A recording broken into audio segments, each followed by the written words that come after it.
형식적인 것 같지만 꽃이라도 한 송이 받고 또 한 끼 식사하고, 요즘에 부모들이 가장 좋아하는 것은 뭐니 해도 돈을 제일 좋아하는 것 같아요. 현금을 이렇게 받는 걸 좋아하는 것 같습니다. 이 부모, 그러면 좀 나이가 좀 드신 분들을 부모라고 이렇게 우리가 생각을 합니다. 그것은 어린아이들을 키울 때는 어린아이 키우느라고 정신없고, 또 부모라고 하는 것 실감을 그렇게 많이 못하고 지나게 되는데, 손자 손녀를 낳고 나이가 좀 먹어가면 아이들이 귀엽고 귀하고, 그 애들이 자란 걸 보면서 여러 가지 또 내가 자녀를 양육할 때와 지금의 모습이 또 다르게 느껴지기 때문에, 부모하면 좀 나이가 좀 드신 분, 머리가 희끗희끗한 그런 것들을 생각하게 합니다.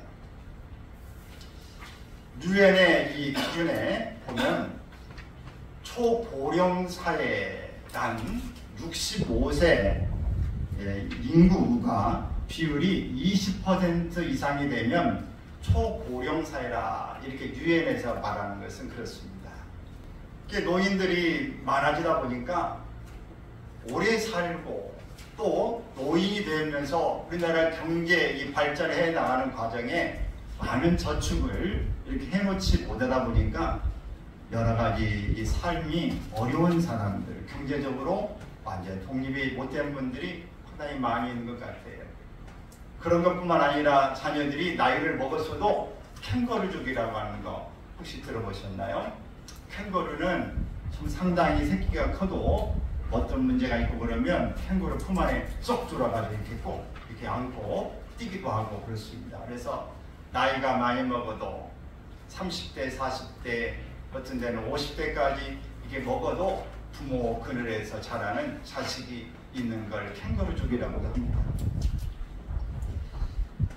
이렇게 모으면서 부모는 학대를 받기도 하는 은밀하게 이렇게 그런 과정들이 어느 소수의 한 사람만이 아니라 더러 나타나는 이런 일들이 상당히 많다라고 하는 통계들이 있습니다.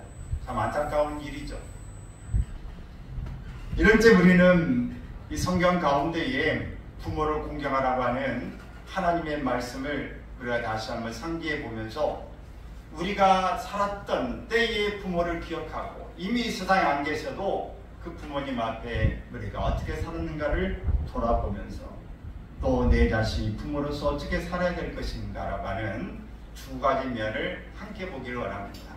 특별히 우리가 믿음 안에서는 하나님을 아버지라고 부르는데, 하나님이 진짜 아버지가 된다기보다는 상징적이죠. 육신의 모든 이 땅에서 우리를 양육하는 분이 부모님이고 아버지라고 할 때, 하나님도 우리를 돌볼 수 이끌어 주시기 때문에 아버지와 같다라고 이렇게 말하는 것입니다.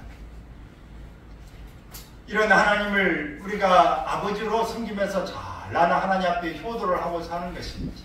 올 육신의 부모님이 안 계신다고 한다면 이제 남은 시간들은 하나님 앞에 효성을 다하면서 진지하게 이 세상을 남은 시간들을 경주해 가야 될 것이고, 또 우리가 자녀들 입장에서 부모가 살아계신 분들은 부모를 어떻게 잘 공경할 것인가, 이것이 하나님의 말씀입니다. 하나님이 십계명을 주실 때 두 가지 계명을 주셨어요.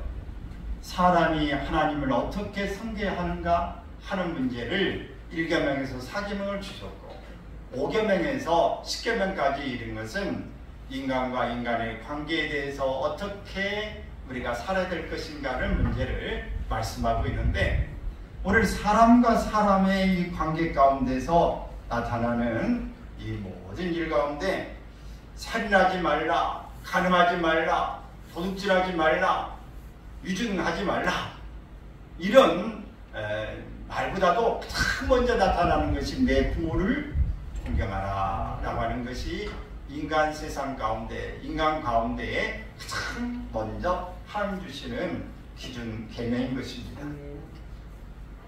이 세상에 가장 화목하고 가장 아름다운 모습으로 이렇게 사는 것을 보면은, 그것은 효도하는 그 가정을 보면은 참 아름답게 보여집니다. 자녀가 부모를 잘 모시는 걸 보면 그래요. 여러분, 이 어린아이 막 태어나면 어떻습니까? 이 신문에 요즘에 참 흐뭇하게 이렇게 보는 장면 혹시 보셨나요? 어떤 한 가정에 30대 이제 후반쯤 되는 이 부부가 이제 4 쌍둥이를 함께 낳은 거 혹시 보셨어요? 100만 분의 1 확률이랍니다. 함께 키우는 것이죠. 이제 자녀는 그저 이 세상에 태어났다고 자녀가 올바른 사람이 되는 게 아니라 양육을 받아야 합니다. 부모가 양육을 해주고 또 그 주위에 또 여러 사람이 협력하고 또 할아버지 할머니가 계시다면 양가에서 같이 협력해서 키워주는 것입니다. 그래서 우리는 이 부모가 없이는 자랄 수가 없는 것입니다. 그러므로 반드시 부모를 공경해야 될 이유는 반드시 우리가 기억해야 되고 잊어버리면은 짐승만도 못하다 하는 것을 우리가 말할 때 다 수긍할 수 있게 되어집니다. 그럼 우리는 어떻게 이 세상에 살면서 부모에게 효도를 할 것인가? 이 효도하는 그 문제 먼저는 부모의 말을 잘 청종하는 일이 중요한 것입니다.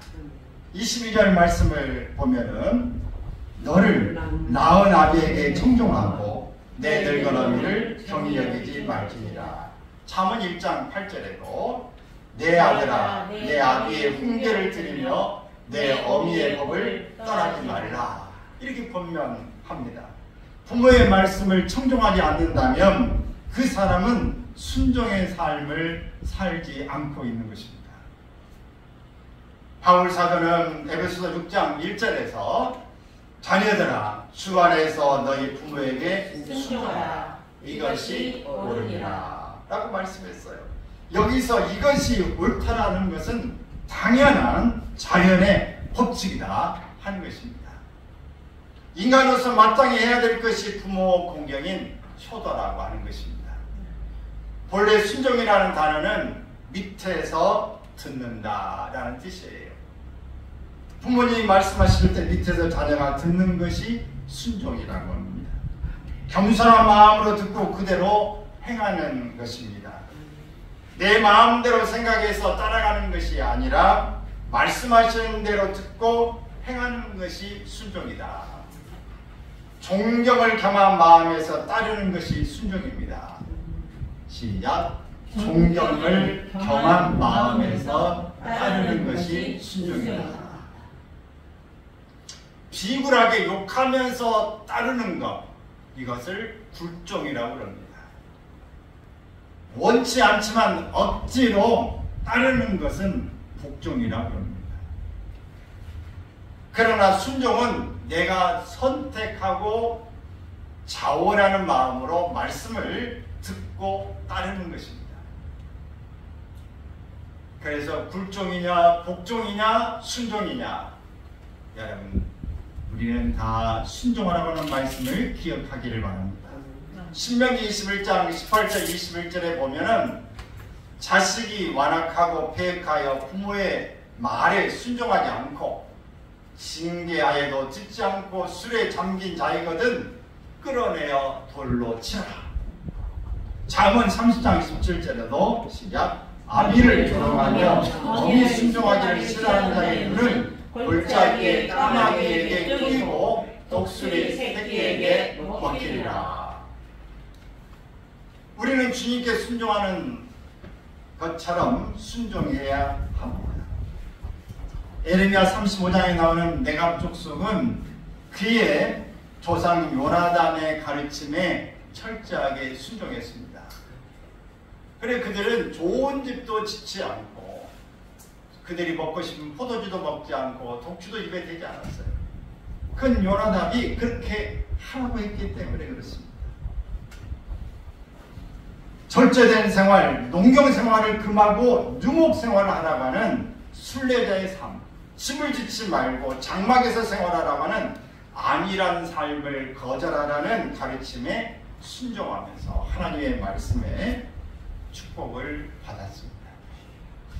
여러분 부모가 자녀들에게 문명생활도 하고 이렇게 잘 살으라고 한다면 얼마나 좋겠습니까? 그러나 그렇게 하지 말고 너희 쉬운 길로 가지 말고 좁은 길로 가라. 어렵지만 그저 절제된 삶을 살고 너희는 잘 믿음 안에 살아라. 이렇게 말한다면 쉽게 그것을 받아들이기가 쉬운 일은 아니죠. 그러나 요나답은 이 말하는 것에 따라서 이 자녀들이 그 지파들이 잘 그렇게 살았다고 하는 일은 매우 귀감이 되는 말씀입니다. 또 부모님에게 어떻게 우리가 효도해야 될 것인가? 순종과 더불어서 존중히 여겨야 합니다. 21절 하반절에 보면 내 늙은 어미를 경히 여기지 말지니라. 늙은 어미를 경히 여기지 말지니라. 늙었다는 얘기는 뭐예요? 모든 일에 쇠퇴해가는 것입니다. 어쩌면 기억력도 좀 쇠퇴해갈 수도 있고요. 건강치 못하고 능력이 붙일 수도 있어요. 이럴 때 우리는 참 무시하기가 쉽죠. 힘있고 도와주고 모든 일에 이렇게 나가면 존경하고 또 힘이 없으니까 도움 받아야 되니까 그럴 수 있어요. 그러나 늙어지면 힘이 없으면 능력이 없으면 무시하기가 쉬워진 것이죠. 에베소서 6장 2절에 보면 내 아버지와 어머니를 공경하라. 이것이 약속이 있는 첫 계명이다. 이렇게 이야기했어요. 여기서 공경이라는 단어는 카베드라는 말인데 무겁다, 무게를 주다 라는 뜻입니다. 즉 부모의 가치를 존중히 여긴다는 말입니다. 부모의 가치를 존중히 여긴다고 하는 이런 마음이 있어야 우리가 순응할 수 있게 되어집니다. 인간적인 윤리 수준을 넘어서 부모를 소중히 여기는 태도를 이야기하는 것이죠. 존경 없는 공경은 하나의 자선 사업과 같은 것입니다. 자주 인용을 합니다만 마틴 루터 종교개혁을 한 사람은 이런 이야기를 했어요. 같이 읽어볼까요? 우리는 부모를 하나님 다음으로 높여야 한다. 부모를 하나님 다음으로 높여야 된다. 여러분 대통령과 부모가 있다면 누구를 먼저 우리가 높여야 할까요? 부모를 먼저 높여야. 우리가 부모가 좀 못나고 부정껏 없은 것 같아도 부모를 먼저 앞세우는 것이 중요한 것입니다. 솔문왕은 어머니께 그의 이 왕자에 있는데 어머니 옆에 앉으십시오. 의자를 하나 더 만들어 놓고 어머니를 그 안에 앉게 했다고 하는 초창기에 그렇게 어머니를 공경하는 마음을 가졌습니다. 모압 여인 룻은 그 남편이 이미 죽었지만은 그 시어머니를 어머니로 모시고 부모로 공경하면서 이방 여인이 이스라엘까지 다가와서 섬겼던 이야기를 하고 있습니다. 가난한 외국인 그 어머니를 버리지 않고 끝까지 따라와서 모시게 되어진 것이죠. 예수님도 부모를 공경하라는 말에 그 당시에 이 법에 대해졌던 하나님께 드려지는 것을 고르반이라고 그랬어요. 하나님께 드린 것. 근데 많은 사람들이 이렇게 했어요. 나는 하나님 앞에 고르반 이게 드려졌기 때문에 부모에게 드릴 게 없다. 이렇게 핑계하지 말라. 유명한 교육학자 에릭슨이라는 사람은 이런 이야기를 합니다. 시작. 부모에 대한 신뢰와 존경이 있는 사람이 하나님을 신뢰하고 공경한다. 옛날에 이런 이야기가 있죠. 충신은 누구 집에서 찾는다?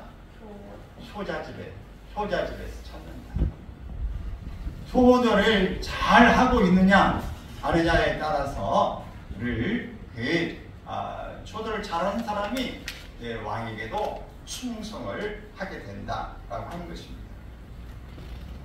성경에서 이 요셉의 이야기를 잘 알고 있습니다. 요셉은 그의 아버지 야곱에게 아주 효성스러운 아들입니다. 어릴 때 사랑을 많이 받긴 했지만은 형들에게 미움받고 노예로 가고 감옥에도 가고 끝내는 애굽의 총리가 되어졌습니다. 그러나 그는 이 일체 죄를 범하지 않는 거룩한 삶으로 아버지를 기쁘게 해드렸습니다. 여러분 자녀들이 이 하나님 앞에 죄를 짓는 일을 하게 되면은 참 부모의 근심거리입니다. 여러분, 자녀는 부모에게 앞에서 죄를 범하지 않으려고 부단히 애를 써야 합니다. 우리가 하나님 앞에 죄를 짓자 하나님의 말씀에 어긋나지 않는 삶을 사는 것이 하나님의 자녀로서의 우리가 효자가 아니겠습니까? 오늘 육신의 자녀도 오늘 죄를 짓지 않는 그런 모습이 효동스러운 모습입니다. 또 요셉은 그를 팔았던 형제들을 용서했습니다. 형제간에 우애하고 사는 것이 부모에게 효도하는 거예요. 잘 관계를 유지하는 것이죠. 그래 사랑함으로 아비를 기쁘게 해드렸습니다. 아비의 말씀에 순종함으로 기쁘게 해드린 겁니다. 그러나 이 다윗의 아들 가운데 압살롬은 어떤 아들입니까? 그의 이 누이 동생을 욕보였다고 하는 그것 때문에 왕의 첫 번째 아들 암논을 죽였습니다. 암논은 그 형제를 죽였어요. 그러니 여러분, 형제가 형제를 죽인 사건을 볼 때 아버지의 마음이 어떻겠습니까? 근데 그 주에는 또 압살롬이 아버지의 권위를 왕권을 찬탈해가지고 반란을 일으켰습니다. 그리고 반란을 궁궐에 들어가서는 아버지의 이 아내들을 후궁들을 다 남겨놓은 후궁들을 이 압살롬이 취하게 됩니다. 그리고는 이 아버지를 죽이기 위해서 압살롬이 군대를 끌고 와서 결국 압살롬이 죽습니다. 이 아버지에게는 다윗은 압살롬이 죽은 사건에 대해서 대성통곡을 합니다. 여러분, 요셉은 효성스러운 모습으로 살았다면 압살롬은 불행의 대명사처럼 우리가 되어지게 됩니다. 효자는 언제 어느 때 부모님이 세상을 떠나실지 모르기 때문에 제한적입니다. 효도의 기회를 잃지 않도록 우리는 심씀이 필요합니다. 가정은 이 세상에서 시작하는 인생 항로의 첫 출발입니다. 하늘 안에서 받을 복을 세상에서 맛볼 수 있는 것입니다. 사실 이 가정은 참 행복해야 될 가정이지만 어떤 면에서는 가정이 가장 또 힘들고 짐이 되는 일이 되기도 합니다. 들어가기 싫어하고 힘들어하고 이런 일이 있는 것이죠. 그래 나중에는 이 자식이 부모를 죽이는 일도 있고 부모가 자식을 죽이는 일도 있고 또 매일 지옥 같은 모습이 가정에서 이루어지기도 하는 일이 있습니다. 우리는 좋은 믿음의 가정을 이루기를 바랍니다. 좋은 부모가 되기를 바랍니다. 좋은 우리가 부모가 되어질 때 좋은 자녀가 또 되어질 줄 믿습니다. 우리는 지금까지 왔어요. 일찍 믿는 사람도 있고 중간에 믿는 사람도 있고 일찍 신앙교육을 받은 사람도 있고 늦게서 시작한 사람도 있습니다. 늦고 빠름이 있을 수는 있지만 우리의 남은 시간은 우리에게 어떻게 우리가 이제 결정하고 살 것인가는 우리 편에 달려져 있음을 기억하십시오. 어느 대학 교수의 이 고백의 내용을 보면서 참 부모는 그렇구나 라고 공감을 하게 됐는데, 나의 고향은 경남 산청입니다. 동네에서 가장 가난한 가정에서 태어났는데 그 아버지는 그 교육을 제대로 받지 못했어요. 그래서 아들을 정말 잘 교육을 시키고 싶어서 시골 산청에 가장 가난하지만 대구로 중학교를 보냈어요.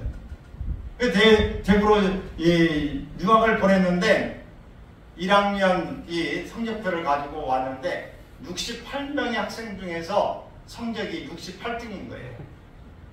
68명 중에 68등. 이걸 가지고 아버지 앞에 성적표를 옛날에 다 보여드려야 되잖아요. 이제 방학 때면 다 성적표 주는 거예요. 그걸 보여드리면 너무 창피해가지고 다 펜으로 해놓은 것을 이게 지워가지고 68명 중에 1등으로 고쳤어요. 우리 아버지는 모를 거다.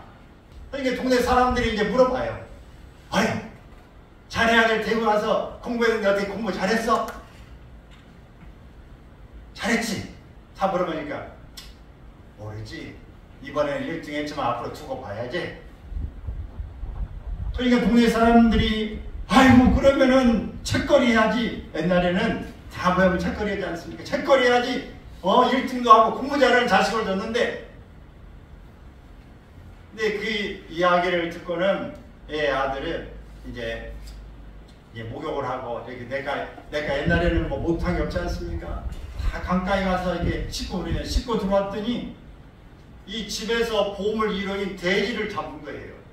왜? 1등 했다고. 돼지를 잡아가지고 동네 사람이 모여. 그걸 보니까 이 아들이 그냥 어떻게 할 수 없어가지고 막 생각이 여러분 벅차고 그래가지고 그 보자마자 뛰어가지고 막 강가로 가는데 뒤에서 아들을 부르는 겁니다. 부르는데도 불구하고 뛰어서 그냥 이 강속에 들어가가지고 안 나오려고 속에서 참고 차라리 물에 빠져 죽여야겠다고 해가지고 들어갔다 나오고 자기 머리를 손으로 막 주먹을 치면서 머리통을 이렇게 막 깨지라고 부서뜨리고 했던 기억. 이 기억을 하면서 완전히 바뀌었어요. 공부하기가 정말 싫었는데 그 뒤부터 공부를 하기 시작해서 17년 후에는 대학 교수가 되었습니다. 교수가 돼서 이제 그가 45세가 되는 어느 날 아들이 중학생이 됐어요. 중학생이 되는 날 이제 아버지 앞에서 이야기를 했어요. 부모님 앞에 33년 전의 일을 사과하기 위해서 어머니 저 중학교 1학년 때 1등은요 이렇게 말을 시작하는데 아버지가 옆에 담배를 피우다가 알고 있었다. 고마해라. 민우 듣는다. 이게 손자 이야기입니다. 알고 있었다. 고마해라. 민우 듣는다.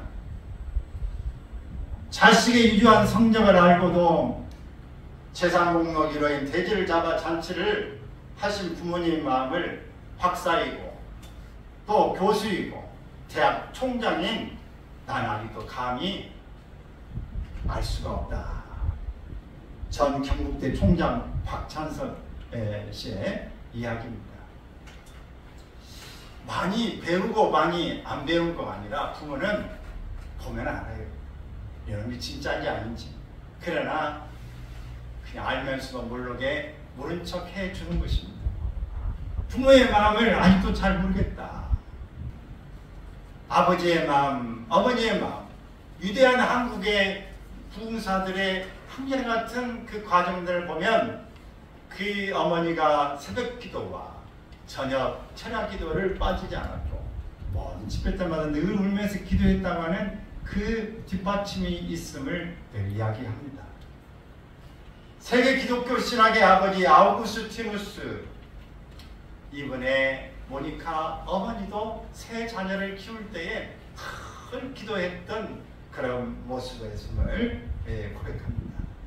또 찬송가 나 같은 죄인 살리신을 작곡한 존 뉴턴이라고 하는 사람은 노예 해방을 이룩한 그런 사람입니다. 근데 그가 이 노예들을 이렇게 끌고 노예를 팔러 다니는 그런 사람이 뉴턴이 됐는데 어릴 때부터 늘 아들을 위해서 기도했던 것을 이제 기억하면서 내가 이렇게 살면 안 되겠구나. 그래서 노예의 모든 이 삶을 그들을 청산하고 풀어주고 그가 이 찬송가를 부르는 것이 바로 나 같은 죄인 살리신 이 곡을 쓴 것입니다. 나 같은 죄인 살리신 주 은혜 놀라와 이전에 모든 좋았던 거 다 주 앞에 내려놓고 간다고 하는 그런 찬송이에요. Amazing Grace. 여러분 세계적으로 지금도 많은 사람들이 놀라고 연주하고 그렇지 않습니까? 또 미국의 16대 대통령 링컨이라고 하는 사람 9살 때 어머니가 세상을 떠났어요. 근데 그 어머니가 세상을 떠나면서 그의 손때 묻은 성경 이걸 하나 다니면서 너는 꼭 이 성경을 읽고 하나님을 잘 믿어라. 정말 가난한 그 집안에 이 링컨을 참 아무것도 유산을 받은 거 없어요. 그 엄마도 9살에 떠났으면 지금 초등학교에 떠난 거예요. 그러나 어렵고 힘들지만은 이 링컨은 그 어머니의 그 손 때문에 성경을 한 잘 믿어라.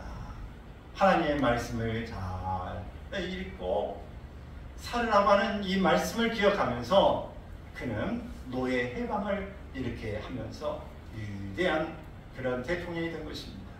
미국 가면 이 관광 코스 가운데 반드시 가봐야 될 거 하나가 바로 아브라함 링컨의 이 박물관. 박물관을 해봐야 지금 하나 딱 세우는 거 그거밖에 없어요. 거기 미국에 갔다가 추억이 있는데 아브라함 링컨 거기 기념 박물관에 갔다가 여권을 잊어버려가지고 아주 참 좀 힘든 시간이 다 찾긴 했어요.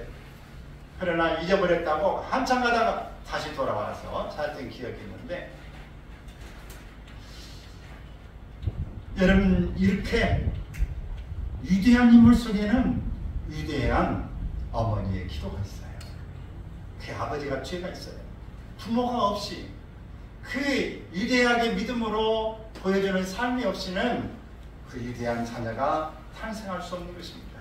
성경에도 보면은 이 디모데를 이야기할 때에 바울이 믿음으로 낳은 아들이라고 말했는데 그의 외조모 로이스와 그의 어머니 유닉의 신앙으로 인해서 신실함을 이야기하고 있는 것입니다. 외조모 할머니로부터 시작해서 그의 어머니의 신앙으로 인해서 위대한 디모데가 믿음의 사람으로 목회자가 되어졌음을 이야기합니다. 사랑하는 여러분, 오늘 우리 모두에게 있어서 시대를 바꾼 그 사람들의 뒤편에 다 부모들의 모습이 있다고 하는 것입니다. 나그네로 널리 알려진 청록밭인 박무월 씨, 이분의 어머니의 이 기도를 들으면서 그는 신앙을 키웠다고 이야기합니다. 이 시는 이렇습니다. 당신의 신앙이 지팡이가 되어 더듬거리며 따라가는 길에 내 안에 울리는 어머니의 기도 소리. 같은 시에서 시인은 어머니의 반듯한 신앙을 이렇게 추억합니다. 읽습니다. 이 세상에 남기신 어머니의 유품은 모서리를 얻어 어머니의 말씀의 책, 어머니가 그려 넣으신 붉은 언덕 안에는 당신의 신앙을 위한 것이지만 오늘은 이순의 아들을 깨우치고 당신을 통하여 지호하신 분을 뵙게 한다. 어머니의 기도가 미치는 영향은 자녀 개인의 삶에 국한되지 않습니다. 어머니는 자녀가 속한 모든 상황에 두 손을 모으는 것입니다. 이 기도는 한두 번 하고 끝나는 게 아닙니다. 꾸준하게 기도해야 상황을 바꿉니다. 꾸준하게 기도해야 돼요. 여러분, 불의의 교통사고로 전신 화상을 입었던, 처음에 보면 정말 인간가라고 많은 사람들이 보기에도 힘들어하는 한 사람이 있어요. 그 사람이 이화여자대학교의 교수가 됐습니다. 얼마 전에 됐어요. 그 사람이 이지선이라고 하는 교수입니다.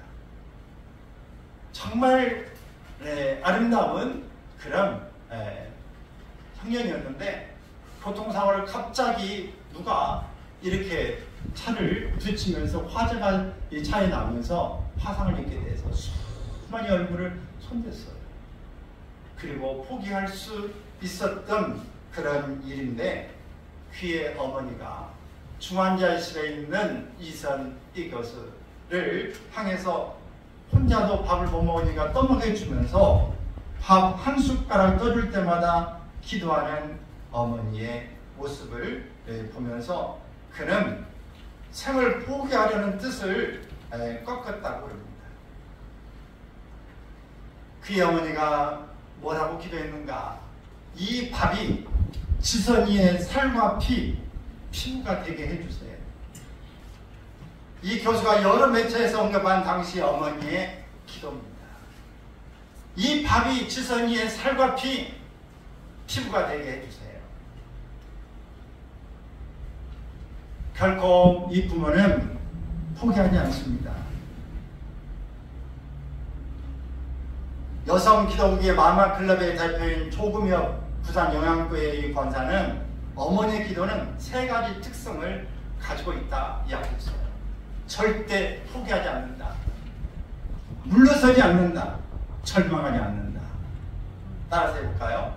절대 포기하지 않는다. 절대 포기하지 않는다. 물러서지 않는다. 물러서지 않는다. 절망하지 않는다. 절망하지 않는다. 기도해도 바꾸지 않아도 끝까지 꾸준하게 나가는 것입니다. 부모는 기도하는 모습을 보여주는 것만으로도 자녀에게 다시 먼 길로 갔다가 돌아오게 합니다. 이미지입니다. 오늘 자녀들 머리 담아도 기도하고 계시는 모습을 보고 성경 읽고 있는 모습을 볼 때에 오늘 자녀는 다시 갔다가도 돌아오게 됩니다. 중국의 위대한 이 선교사 허드슨 테일러는 그의 어릴 때부터 이 아이는 선교사가 되게 해주세요라고 기도했는데 학교를 졸업하고 가면서 이제 돈 벌고 싶어가지고 그는 자신의 선교사의 모습이 아니라 자기가 하고 싶은 그런 일로 나갔는데 22살 때에 그가 어머니의 기도를 깨닫고 선교사로 들어가게 되어지는 것을 보게 됩니다. 오늘 우리는 모든 일들에 그 기도가 필요한 것입니다. 오늘 우리가 이삭중장년의 특성을 했던 어머니의 기도, 송경민 목사님의 그 발자체에도 어머니의 기도가 있었기 때문에 본인이 이렇게 됐다고 하는 그 감정을 우리가 들어봤죠. 수많은 좋은 곡들을 썼는데 오늘 어머니의 곡도 그분이 쓴 것입니다. 사랑하는 여러분, 오늘 우리가 여전히 부모의 자리에 있지만 아직도 믿음 안에서 돌아오지 못하고 기도 제목이 있고 안타까운 문제를 가지고 있습니까? 결코 포기하지 마세요. 물러나지 마세요. 절망하지 마세요. 꾸준하게 나아가세요. 그리고 우리는 최선을 다해서 꿈을 바라보면서 멋진 자녀들이 될 것을 희망하며 나가기를 바랍니다. 오늘 자녀들은 오늘 부모를 공경하길 바랍니다. 하루권을 졸라매고 오늘 어떤 일에도 나는 수모를 당해도 내 자녀들은 잘 되기를 원하는 그것이 부모의 마음입니다.